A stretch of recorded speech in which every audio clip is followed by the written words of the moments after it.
Hazrat Hussein radiallahu anhu said, I asked Ali radiallahu anhu about Nabi sallallahu alayhi wasallam's silence. كيف كان سكوته? So he said, the beloved of Allah sallallahu alayhi wasallam was silent, and his silence was on 4 conditions and occasions. Meaning his silence was out of forbearance, meaning being forbearant and being kind. Sometimes he was addressed by a Bedouin who didn't understand how to address him. So al-hilm, his silence was due to forbearance. Wal-hadar, sometimes the beloved of Allah sallallahu alaihi wasallam's silence was caution, to be cautious, to be wary. Sometimes his silence was to plan, what taqdeer, to estimate, plan and analyze the situation. And sometimes the beloved of Allah sallallahu alaihi wasallam's silence was tafakkur, pondering and remembering Allah. So silence also is a sunnah. Not to be blabbing, not to be talking all the time. Nabi sallallahu alaihi wasallam said, everything a person says, كل ما يقول ابن آدم عليه لا له.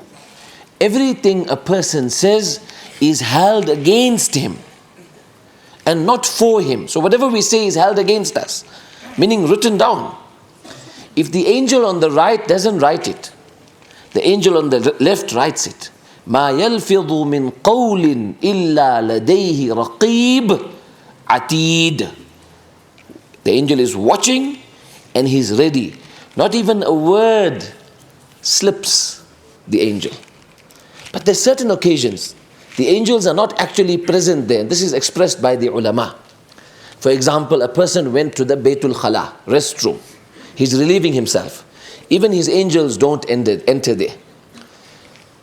A person is having conjugal rights with his wife. There the angel also take leave for that while.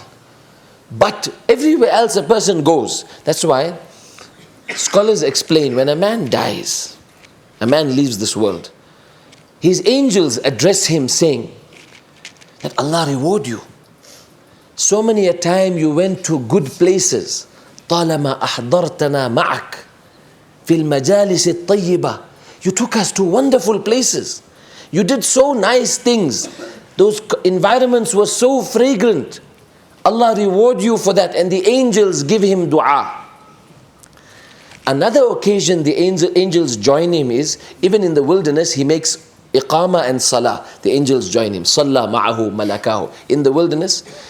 But when a person defied Allah, he disobeyed Allah, and he used to go to bad places, the angels curse him, that damn you, woe to you, you made us suffer with you. You took us to so many despicable places that had such despicable fragrance, despicable stenches. But something interesting, if the angels can't enter the restroom, the toilet, when a person is relieving himself, how do the angels know whether he followed sunnah? Because the beautiful sunnah of Nabi sallallahu alaihi wasallam is everywhere.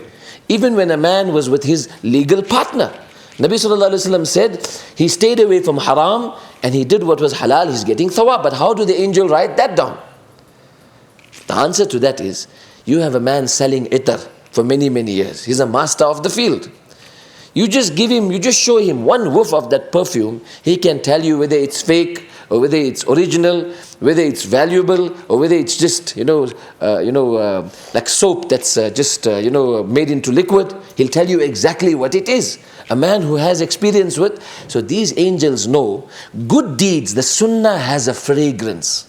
Even a man practicing sunnah in the restroom, he sat according to sunnah, he entered with the left foot, that sunnah has an impact.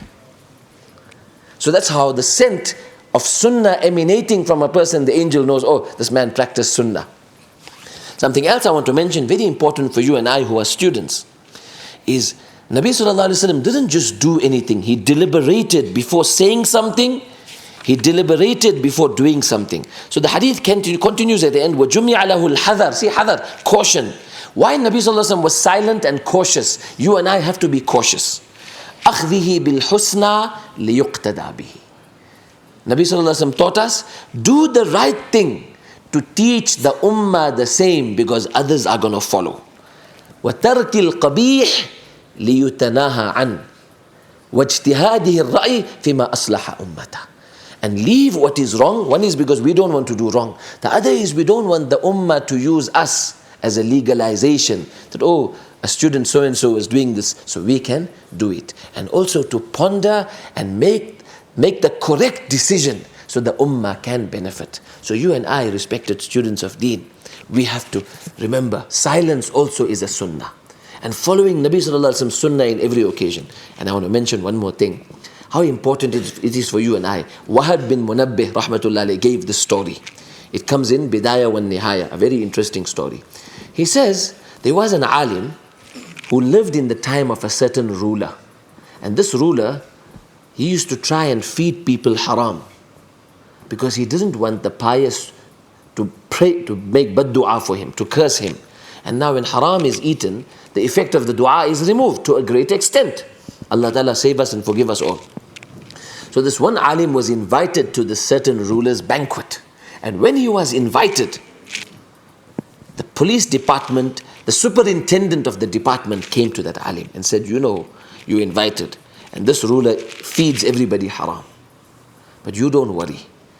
I'm going to make sure what comes on your plate is halal. So you eat wholeheartedly. He even took him, he said, see this, you make dhabah, make sure it's halal and so forth. And the day the banquet takes place, everyone was there, and now everyone is told to eat. And this was the plan and the strategy of that ruler. And this alim, the meal prepared and presented before him was halal. He's about to eat, but everyone is looking to see, is the alim going to eat? Is the alim going to eat? And at that moment, he knew what's in front of them is haram, what's in front of him is halal. He refused to eat. Allama Ibn Kathir mentions this incident in Bidayah wa Nihaya. And as he refused to eat, this was an insult to that ruler, and this alim had to be killed. He was escorted now by the butchers and the torturers, and he was taken to a leather.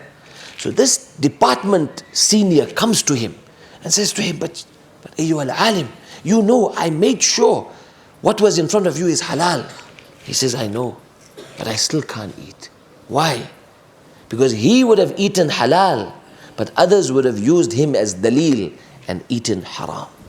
You and I are in a very difficult situation. We have to stand up for what is right. I was telling the students also after Asr, so many of us sat here. We are students. We sit in the mashura also. No one stood for the ta'aleem. It wasn't right. I have to guide you on this, respected students. Who's going to stand up for Allah? You're going to be in your masjids. Who's going to speak for Palestine? Who's going to speak for haqq? That's why even this program you're going to be having now is a very important program. And I finish with this. To learn how to present the message for Allah. How to stand at any time for Allah. We have to learn that. Maulana Tahir Binji was here the other day. He said, you know, we only realize that program we have on a Saturday, most of us students, we take it, you know, lightly. It's not something important. Just give one bayan. So what? No, it's one of the very important subjects. Because everything we learn, we can have it in here. But we also have to learn how to impart it. And one of our students was saying something very nice. Shakil was saying today, he heard from Maulana Naim Sahib, Motara Sahib. He said so beautifully, to impart a message, you got a bottle of water. And you want to put water from one container into another container.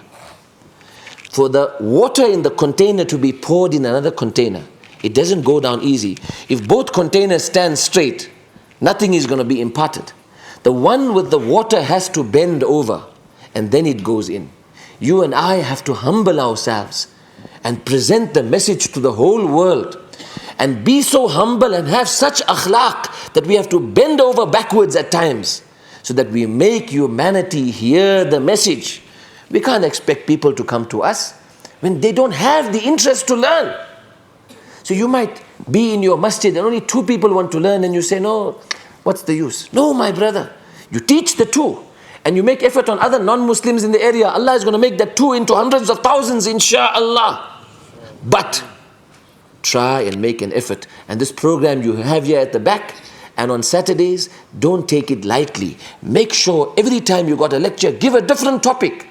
And give it nicely to your ustad and take the correction of your ustad.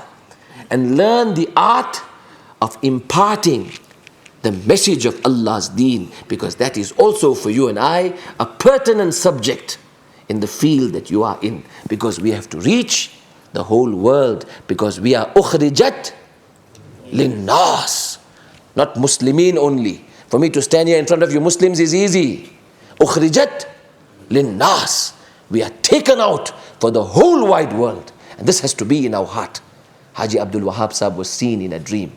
He's speaking in Raiwind, but the rays of his talk was reaching the four corners of the world. And what was the interpretation of that dream? You speak with the niyyah, Sari alam ke hidayat. Humanity must get hidayat. You spoke to one with that message, Allah will make that rays reach the whole world. And how? Aqwa muqila. إليه يصعد الكلم الطيب والعمل الصالح يرفع. Tahajjud at night, cry. Allah will put the effect in the words. Allah help our brothers in Gaza, in Palestine. وصلى الله على النبي الأمي برحمتك يا أرحم الراحمين.